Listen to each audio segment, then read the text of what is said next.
MMC TV USA. Now on POTV, Channel 100.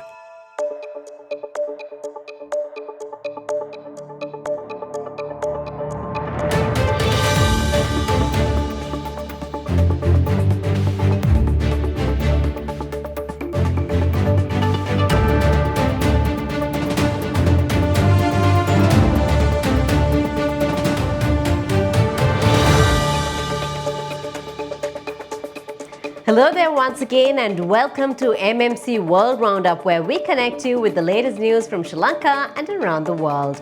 Before we dive right into the details, let's take a quick look at what's making headlines today.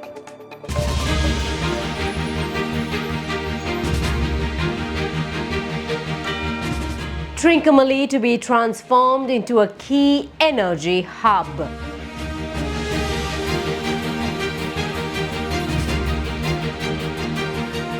Sri Lankan Airlines will spread its wings across Middle East.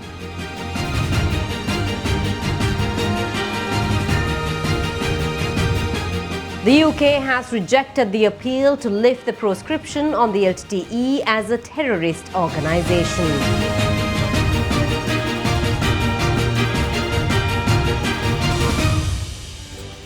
Well, taking a look at your news in detail, President Ranil Wickremesinghe detailed efforts underway to transform Trincomalee into a key energy hub through collaboration with the Government of India during a meeting with the business community in Patiklo district. At the meeting, the President briefed the business community on the government's ambitious development agenda for the Eastern Province, focusing on bolstering tourism, industry and agriculture. Highlighting the strategic importance of the Eastern Province, the President affirmed its central role in the country's transition to an export-driven economy. He further called upon the business community to actively engage in and support the comprehensive development plans set to unfold over the next 5 years in the Eastern Province. Giving an update on the development of the country, the President pointed out that there was significant potential for growth in the Eastern Province. President Wickremesinghe pointed out that these efforts are pivotal in positioning the Eastern Province as a cornerstone in the country's transition to an export-oriented economy.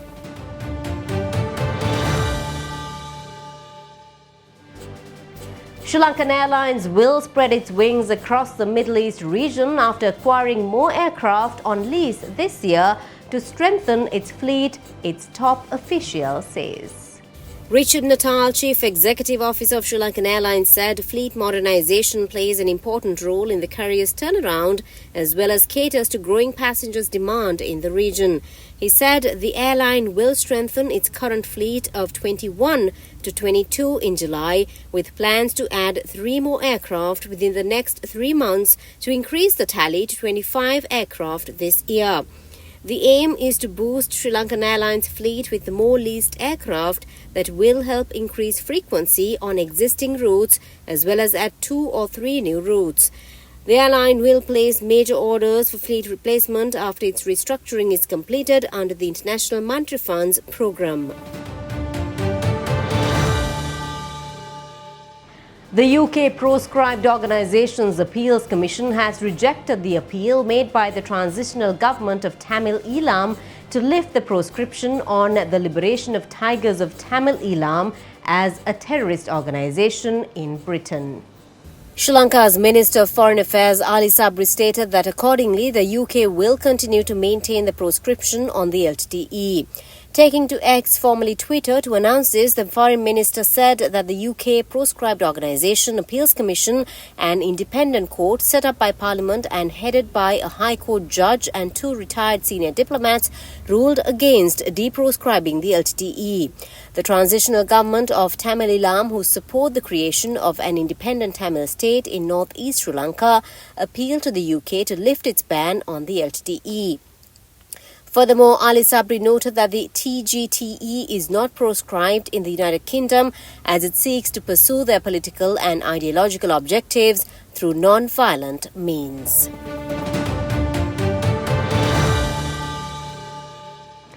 To rejuvenate collapsed industries and businesses, the government has started 4 new loan schemes to provide a total of 20,000 million rupees as credit facilities to micro, small and medium-scale industries and businesses. These credit facilities will be provided under very low interest rates and simple conditions. This program will be jointly organized by the Finance Ministry and the Industries Ministry. 2 of the new proposed loan schemes will be implemented through 16 leading banks in Sri Lanka. A manufacturing industrial enterprise employing less than 200 employees can get a maximum loan amount of 15 million rupees from the first loan scheme at an interest rate of 7%. The loan repayment period is 10 years. A grace period of 1 year is available to start paying off the loan. 16 public and private sector banks have been selected to implement this loan scheme, and 750 million rupees have been given to one bank. Also, a scheme will be operated where small and medium-scale entrepreneurs who are sanctioned by the Sri Lanka Credit Information Bureau can get a maximum loan up to 5 million rupees at an interest rate of 8%. The loan repayment period is 5 years. A grace period of 3 years has been given to start paying the loan amount. In addition to this, the Ministry of Industries has implemented 2 schemes to provide funds to small and medium-scale farmers named Smile and ePend. 30 million rupees is given to start environment-friendly projects. The interest charge for that is 6.5%. The loan repayment period is 10 years. Payments should start after a grace period of 2 years. Arrangements have been made to provide a loan of 1 million rupees for the development of small businesses.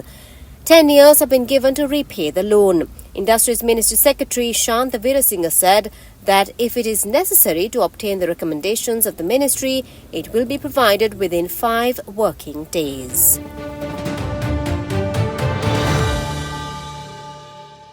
The Inland Revenue Department has decided to withdraw the facility of providing temporary VAT numbers for imports for commercial purposes in view of the misuse of the system. The move follows revelations that some businessmen, including those involved in the import of commodity items, were misusing the facility by obtaining temporary numbers under different names. IRD Commissioner General Sepalika Chandrasekhara said that the measure had been taken in view of the revenue losses to the government from the abuse of the system. Revelations had been made that even porters employed in PETA and shop assistants had obtained temporary VAT numbers and evaded tax payments. She noted that necessary amendments would be presented in Parliament shortly. However, temporary VAT numbers will be issued for imports by the government. Until the amendments are approved for imports of medicines too, temporary VAT numbers will be issued. Those holding temporary VAT numbers were being registered for permanent VAT numbers, and already 6,000 had been registered. A Treasury official said that with the new system, they hope to increase tax revenue. A recent informal survey conducted by the Ayurvedic Affairs Department has revealed that nearly 5,000 unregistered Ayurvedic physicians are now practicing in the country, and steps have been taken to register them as legally accepted Ayurvedic physicians qualified to treat patients. At present, there are 19,000 registered traditional Ayurvedic physicians, 4,500 with Ayurvedic degrees and 3,000 Ayurvedic diploma holders who are legally qualified to treat patients who suffer from various ailments. Nearly 1,000 people apply to the Ayurvedic Medical Council for registration as doctors annually. Steps have been taken by the Ministry of Indigenous Medicine and the Department of Ayurvedic Affairs to register unregistered physicians as Ayurvedic physicians, and those who are interested can apply. Physicians who hail from generations of traditional Ayurvedic experts since the times of ancient kings are now requested to get registered with the Ayurvedic department for them to treat patients. Nearly 2,500 Ayurvedic treatment centers would be set up at leading tourist hotels this year for foreigners, and 3,000 qualified Ayurvedic degree holders would be given appointments as government Ayurvedic doctors to serve at Ayurvedic dispensaries and Ayurvedic hospitals countrywide. The Public Utilities Commission of Sri Lanka has refused approval to award procurement of the 484-megawatt wind power plant in Mannar and Punerin to Adani Green Energy SL Limited, saying the information submitted to it by the Ceylon Electricity Board was not adequate to assess least cost and technical compatibility. A letter from the power sector regulator to the CEB's acting general manager, a copy of which was obtained by the Sunday Times, shows that even basic information such as a full draft power purchase agreement between the CEB and AGESL has not been handed over. The CEB has requested PUCSL permission to award the power plants to AGESL under the Sri Lanka Electricity Act. However, it has failed to submit the schedules of the draft PPA, the signed Memorandum of Understanding with the Government of India, and clearance granted by the Attorney General's Department to sign such an MOU following Cabinet approval in March last year. Cabinet approval was given on March 7, 2022.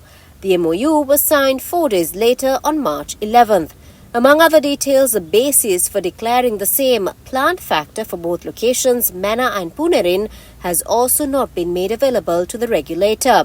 The procurement details for the construction of the 400 kV transmission line from Kilinochchi to Habarana and the related cost recovery mechanism too are missing, along with information regarding bid values received for the tender called for the 50 MW wind power plant in Mana, situated in close proximity to the Adani project. Sri Lanka's rubber industry has been making severe losses as production is low due to the leaf and pesta disease and costs surpass net sale prices, and the sector is complaining it has no money to increase wages to their plantation workers. The leaf disease has resulted in a 40% drop in crop in any affected area in any part of the world. The cost of production is at 846 rupees for crepe rubber, and the selling price or net sale price is at 670 rupees, as a result of which there is a loss of 176 rupees for every kilo produced. Fertilizer costs have increased over the years from 50,000 rupees to current prices of 180,000 rupees per metric ton. Other costs like chemical spray to address the pesta disease cost plantations 25,000 rupees per hectare. The recommendation has been for the application of the chemical spray 3 times a year soon after refoliation. Rubber prices, which reached a peak of 1,450 rupees for crepe rubber in 2022, have now tumbled to around 750 rupees. The erratic weather pattern has also contributed to the unhealthy conditions on the plantations, causing an increase in the spread of the pesta disease, with last year being recorded as the worst year for Sri Lanka's rubber crop. Most of the plantation companies saw about 70% of the rubber plantations extent under them attacked by the disease, with a leaf fall rate of 60 to 90%. This led to poor production during the cropping period from July to January due to insufficient foliage. But since the disease started in 2019, the industry expects this year to be better than the previous years due to improved refoliation. The government has taken fiscal consolidation measures under the revenue mobilization strategies to ensure that adequate financing is available for the investments in public services and social programs. Funding is to be made for education, healthcare, transportation and public safety, infrastructure and welfare programs, unemployment benefits and support for vulnerable segments of society, including the elderly, disabled and low-income families. The government will be passing some new taxes and tax revisions in Parliament by presenting it as an Inland Revenue Amendment Bill within the next 2 months for such public financing. The government will enforce much delayed wealth tax to further improve tax collections from large taxpayers and the completion of risk profiling of the largest 100 high wealth individual taxpayers by September 2024. The Inland Revenue Department is to solicit information from 100 profiled HWI taxpayers via questionnaire by end December 2024. The government has already obtained cabinet approval of the revenue measures which will be submitted to Parliament by end June 2024, for parliamentary approval by end July 2024. The implementation of a VAT compliance improvement program will be prioritized in 2025 to detect and deter non-compliance. The government will remove the corporate tax exemption on the export of services and increase the CIT rate on betting and gaming, tobacco and liquor industries to 45% from 40%. It has been proposed to increase the stamp duties on lease contracts to 0.2% from 0.1%. Tax policy measures are expected to yield at least 1.2% of GDP and to raise about 0.8% of GDP from the lifting of import restrictions on motor vehicles in 2025.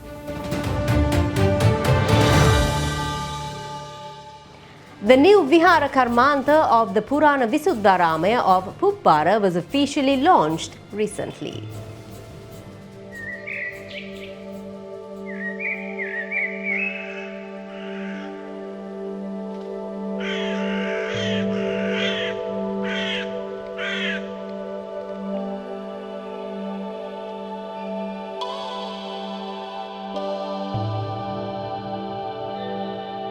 The auspicious occasion was marked by a series of sacred rituals and ceremonies, drawing a significant number of devotees and distinguished guests.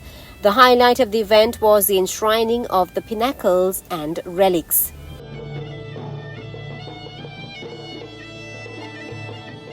Following the enshrinement, a special Bodhi Puja was held, invoking blessings for peace, prosperity and spiritual growth.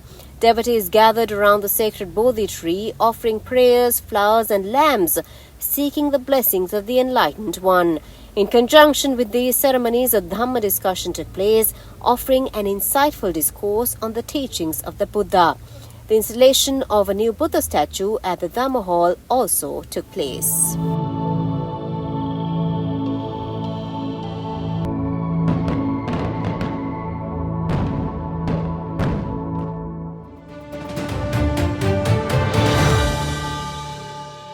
A boy with severe epilepsy has become the first patient in the world to trial a new device fitted in their skull to control seizures. The neurostimulator, which sends electrical signals deep into his brain, has reduced Oran Noson's daytime seizures by 80%. His mother, Justine, said he was happier and had a much better quality of life. The surgery was carried out in October as part of a trial at Great Ormond Street Hospital in London, where Oran, who is now 13, was 12. Oran from Somerset has Lennox-Gastaut syndrome, a treatment-resistant form of epilepsy which he developed at the age of 3. Since then, he has suffered several daily seizures ranging from 24 to hundreds. When we first spoke to Oran's mum last autumn, prior to surgery, she explained how Oran's epilepsy dominated his life. It has robbed him of all of his childhood.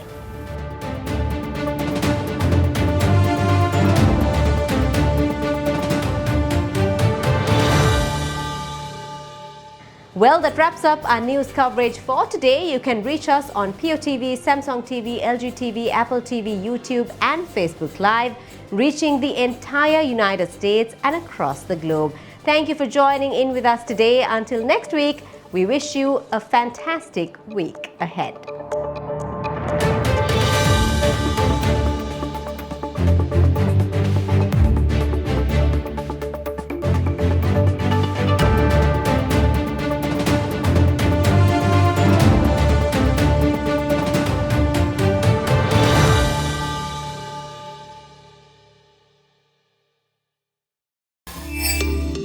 To catch the full program and more, subscribe to MMC TV USA on YouTube. Follow us on Facebook, Instagram and TikTok